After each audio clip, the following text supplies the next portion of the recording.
প্রিয় দর্শক, গত সোমবারের যে ঘটনাটা এনসিপির নেতা সার্জিস আলম ঘটিয়েছেন, মানে সেদিন উনি নিজ জেলা পঞ্চগড়ে গিয়েছিলেন এবং সেখানে পঞ্চগড়ে যাওয়ার পর ওখানে ওনাকে সৈয়দপুর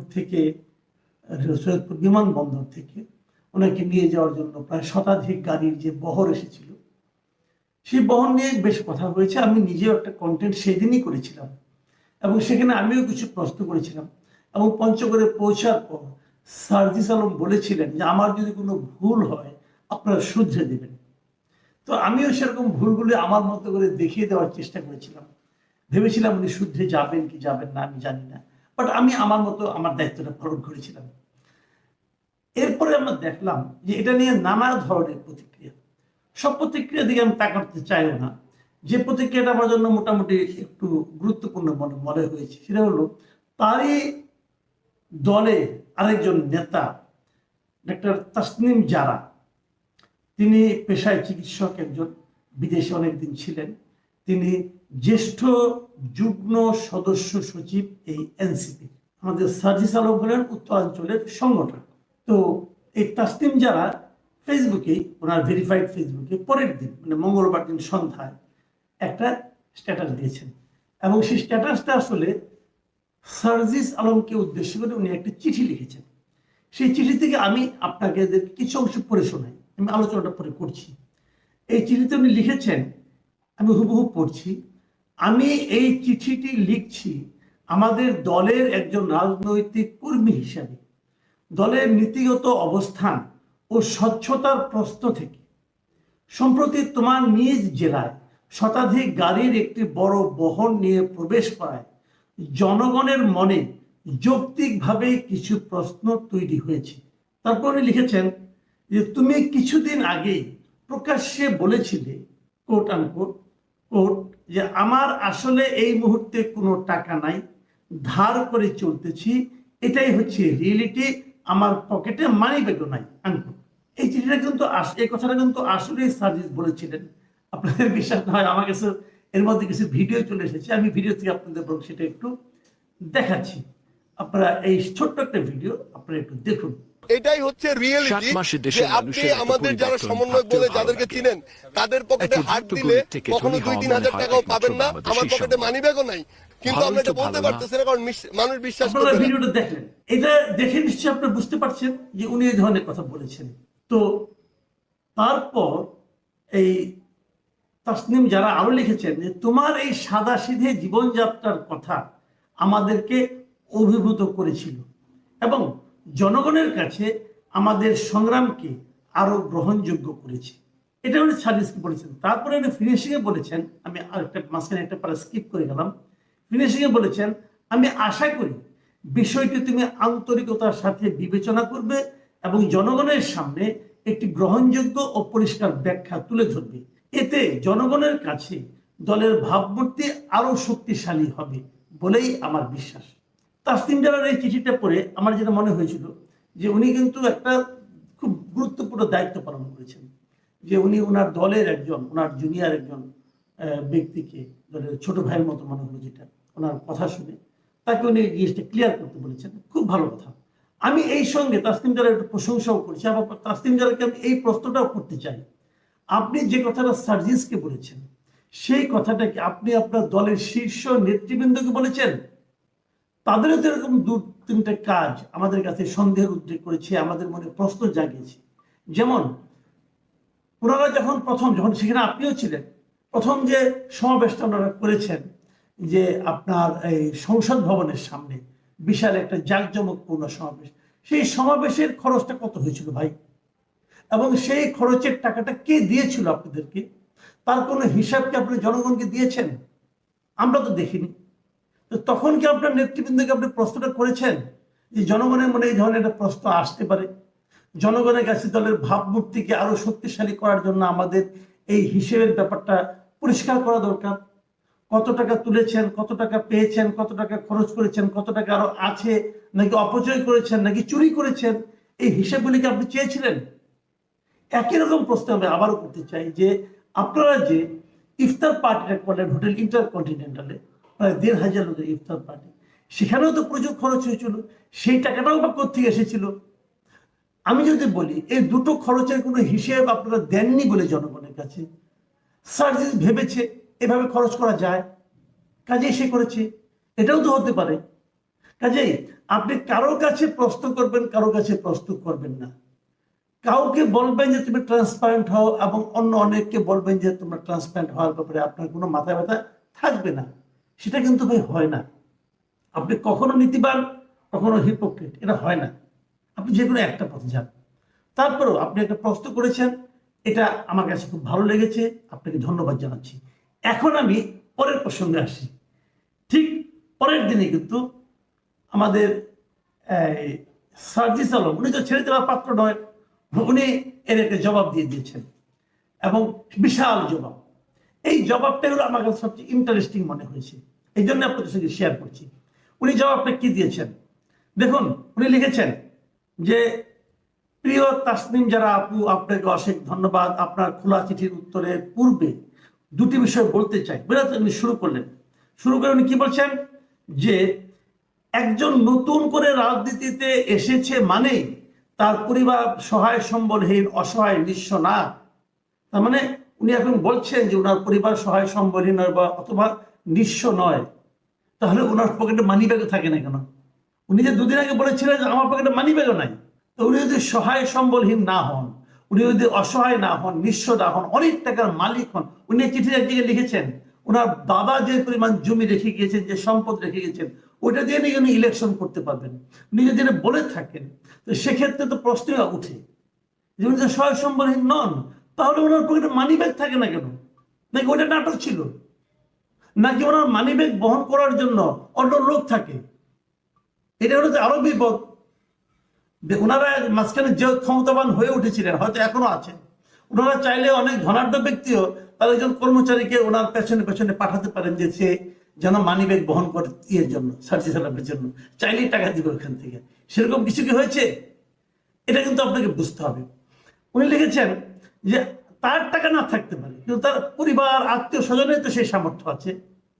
যদি তার আত্মীয় স্বজনের সেই সামর্থ্য থাকে, তাদের সেই সামর্থ্যটা যখন তার পকেটে মানিব্যাগও থাকতো না, তখন তারা প্রয়োগ করলো না কেন? তখন তারা সেটা ব্যবহার করলো না কেন? তাদের সামর্থ্যবান আত্মীয় স্বজন, সামর্থ্যবান পরিবারের সদস্যরা তাকে কেন নিঃস্ব অবস্থায় রাখত? কেন? নাকি এখন তার একটা সম্ভাবনা তৈরি হয়েছে, অতএব তারা এটা ইনভেস্ট করছে? এটাই কি? এই প্রশ্নগুলো কিন্তু জবাব আপনাকে দিতে হবে জনাব সার্জিস আলম। দেখুন আরেকটা জায়গায় উনি লিখেছেন, কতিপয় সোশ্যাল মিডিয়া বুদ্ধিজীবী তাদের জায়গা থেকে যেভাবে রাজনীতিকে কল্পনা করেন সেটা কোনো আদর্শ পৃথিবীর চিত্র হতে পারে, কিন্তু বাংলাদেশের মতো বৈচিত্র্যময় চিন্তাধারা ধারণকারী জনগণ সম্বলিত একটি দেশের চিত্র নয়। মিস্টার সার্জিস আলম, এটা আপনি একটা ভয়ঙ্কর কথা বলেছেন। ভয়ঙ্কর কথা। কোথায় ভয়ঙ্কর কথা? আপনি বলতে চাচ্ছেন যে বাংলাদেশের মতো বৈচিত্র্যময় চিন্তাধারার ধারণকারী জনগণ সম্বলিত একটা দেশের চিত্র এটা না। মানে এই দেশের মানুষ ওরকম আদর্শ পৃথিবীর চিত্রের সঙ্গে সঙ্গতিপূর্ণ নয়। এই দেশের মানুষকে আপনি লোভী বলছেন, এরা লোভী, টাকা চায়, টাকা দেখাতে হয়, এদের মন মানসিকতা সেরকম।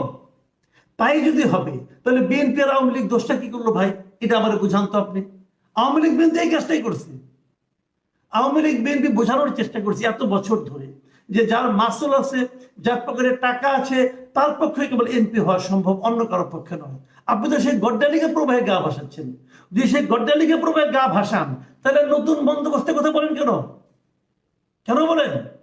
এবং উনি আরেকটা কথা বলেছেন, আমরা নতুন বন্দোবস্ত চাই, কিন্তু নতুন বন্দোবস্ত বলতে আমরা যেটা কল্পনা করি সেটা 6 মাসের মধ্যে অ্যাপ্লাই করলে অলমোস্ট 95+ ক্ষেত্রে জামানত হারানোর সম্ভাবনা থাকবে। তার মানে উনি বলতে যাচ্ছেন ওনারা যে নতুন বন্দোবস্তের কথা বলছেন, এটা যদি ওনারা এখনই অ্যাপ্লাই করেন তাহলে সব জায়গায় তারা হারবে। তার মানে কি? ওনাদের নতুন বন্দোবস্তের সঙ্গে আমাদের দেশের জনগণ এখনো প্রস্তুত হয়নি। ওনাদের নতুন বন্দোবস্ত আমাদের দেশের জনগণের জন্য অ্যাপ্লিকেবল নয়। উনি এই কথা বলতে চাচ্ছেন। তাহলে ওনারা কিভাবে যাবেন? পরে আবার এক জায়গায় বলেছে যে আগে আমাদেরকে ক্ষমতায় যেতে হবে কোনোভাবে, যে পরে বন্দোবস্ত আমাদেরকে জারি করতে হবে ক্ষমতায় বসে। তার মানে আপনি উপরে থেকে চাপিয়ে দেবেন একটা বন্দোবস্ত? আপনি জনগণ যা কিছুই করবেন, আমি কি বলতে চাচ্ছি, আমার বক্তব্যটা কি, আপনি যা কিছুই করবেন জনগণকে সঙ্গে নিয়ে করবেন। আপনি যখন আমাকে খাওয়াবেন বলবেন তোমাকে আমি পান্তা ভাত খাওয়াবো বলে আমাকে পান্তা ভাত দিবেন, কিন্তু আমাকে আপনি বিরিয়ানির লোভ দেখিয়ে পরে পান্তা ভাত খাওয়াবেন, সেটা হবে না ভাই। আপনি সেটা বলতে যাচ্ছেন যে আপনাদের নতুন বন্দোবস্তের সঙ্গে এই দেশের মানুষ এখনো প্রস্তুত হয়নি গ্রহণ করার জন্য, কাজে সেভাবে অগ্রসর হলে আমরা হারবো। কাজে আমরা পুরাতন বন্দোবস্তের মধ্যে থাকবো, থেকে ক্ষমতায় যাব, যে তারপরে নতুন বন্দোবস্ত চাপাইয়ে দেবো। ভাই পাইছেন নাকি? মগের মূল্য পাইছেন? পৃথিবীর কোথাও এটা হয় না। এবং যারা এটা করতে চায় তাদেরকে জনগণ ফ্যাসিবাদী শাসক হিসেবে বলে। আপনারা তো এক ফ্যাসিবাদীকে তাড়িয়েছেন, আপনার তো আরো বড় ফ্যাসিবাদী মনে হচ্ছে আমার কাছে। কি বলেন? আবার দেখেন কি লিখেছেন, আমি আরেকটা জায়গায় পড়ি, ফেসবুকের রাজনীতি আর মাঠের রাজনীতি এক নয়। আপনার প্রতিপক্ষের সাথে লড়াই করার জনবল এবং সামর্থ্য আপনার যদি না থাকে কিংবা আপনি দেখাতে না পারেন তাহলে মাঠের রাজনীতিতে দাঁড়ানো সম্ভব নয়। তারপর আবার লিখেছেন যে মানুষ স্বভাবতই ক্ষমতামুখী। কি ভয়ঙ্কর কথা রে ভাই! এই ছোট ছোট বাচ্চারা এগুলি কি শিখেছে, কি শিখেছে? আমি শুনলাম সার্জিস আলম নাকি প্রিলিমিনারিতে পাস করছে বিসিএস। ভাই আপনার উচিত ছিল প্রিলিমিনারিতে পাস করেছেন, এখন রিটার্ন পরীক্ষাটা দেন, ভাই যান, 5-7 বার ভাই ফেল মারেন, তারপরে আপনি কোনো একটা পাবেন, কোনো একটা প্রশাসনের কর্মকর্তা হতে পারবেন। আর এখানে আপনি মন্ত্রী হতে যাচ্ছেন, এত শর্টকাট পথে চলে গেছেন আপনারা। আপনাদের জন্য আমরা কি আশা করেছিলাম যে আপনারা হবেন নির্লোভ ব্যক্তি, আর এই আপনাদের নমুনা। তো এই যে কথাগুলো উনি বললেন, এই কথাগুলির মানে আমি খুবই হতাশ হলাম ওনাদের কথা থেকে, যে এইগুলি কেন। আবার দেখেন চাঁদাবাজি সম্পর্কে উনি কি বলছেন, যে আমরা তো অনেকেই চাঁদাবাজি, দখলদারিত্ব, মামলা বাণিজ্য, হয়রানি এসবের বিরুদ্ধে কথা বলতে বলতে মুখে ফেনা তুলে ফেললাম, কিন্তু এই অভ্যুত্থানেরই আরেকটি অংশ আবার ওই একই কাজগুলো করছে, আটকাতে পেরেছেন কি? সবচেয়ে গুরুত্বপূর্ণ বিষয় হচ্ছে তাদের বিরুদ্ধে আমরা আপনারা অনেকে কথাও বলতে পারছি না, আবার বললেও তারা সে কথাকে কানে নেয় না। তারা কানে নেয় না, ঠিক আছে, আপনি বলতে পারছেন না কেন? আপনি স্বৈরাচারী হাসিনার বিরুদ্ধে বলতে পারলেন, আপনি আপনাদের সহকর্মী যারা নাকি আন্দোলন করেছে তাদের চাঁদাবাজি অথবা অন্যায়ের বিরুদ্ধে বলতে পারছেন না কেন? তার মানে এখানে আপনি আপোষ করেছেন, এবং তারপর আবার বলছেন যে আপনাদের একটা অংশ যদি করছে, তা কারা করছে তাদেরকে জনগণের সামনে এক্সপোজ করেন না কেন? কি বলতে চান আপনারা? আপনারা যা খুশি তাই করবেন, আর এই দেশের মানুষ সেটা মেনে নেবে? এত সোজা না রাজনীতি, এত সোজা না। নতুন কিছু করতে চাই, শব্দগুলো খুব সহজ, নতুন কিছু করতে চাই, 4টা মাত্র শব্দ, কিন্তু এটা বাস্তবায়ন করা 4 জীবনেও সম্ভব কিনা ভেবে দেখেন। অন্তত আপনাদের মতো মানুষের জন্য তো 100 জীবনেও সম্ভব না, যারা নাকি শুরুতেই গড্ডালিকা প্রবাহে গা ভাসানোর জন্য উঠে পড়ে লাগে। আপনি হিসাব করে বলে দিচ্ছেন যে গাড়ি 50টা নাকি আপনার আত্মীয় স্বজন নিয়ে আসছে। ভাই আপনার আত্মীয় স্বজনের ঠিকুজি অলরেডি আমরা পেয়ে গেছি। আপনার দাদার কত শতাংশ জমি ছিল, আপনার বাবার কত শতাংশ জমি আছে, আপনার কয় ভাই কয় বোন, আপনার ভাগে কতটুকু আছে, আপনার কোন আত্মীয়র কি আছে, সব ঠিকুজি এখন কেবল আমার কাছে না, এই পাবলিক ডোমেইনে এখন পাওয়া যাচ্ছে। আর নিজেকে জমিদার বলার চেষ্টা করেন না, আপনি জমিদার নন। আপনার টোটাল পঞ্চগড়েই জমিদার তো নাই, আপনি কিভাবে জমিদার করবেন? এইভাবে কথা বলবেন না, নিজেকে উন্নত ক্লাসে উঠানোর চেষ্টা করবেন না। মানুষের প্রতিনিধি হওয়ার জন্য জমিদার হওয়ার দরকার নাই, মানুষের প্রতিনিধি হলে ওই মাঠের মানুষ হওয়ার দরকার আছে। আমি খুবই হতাশ, সার্জিসকে নিয়ে হতাশ, সার্জিসের কথাবার্তা নিয়ে হতাশ, এবং সার্জিসের কথাবার্তা যাদের দিকে ইঙ্গিত করছে তাদেরকে নিয়ে হতাশ। প্রিয় দর্শক, আপনি হতাশ হবেন কি আশাবাদী হবেন সেটা আপনার ব্যাপার, আমি আমার কথা বললাম।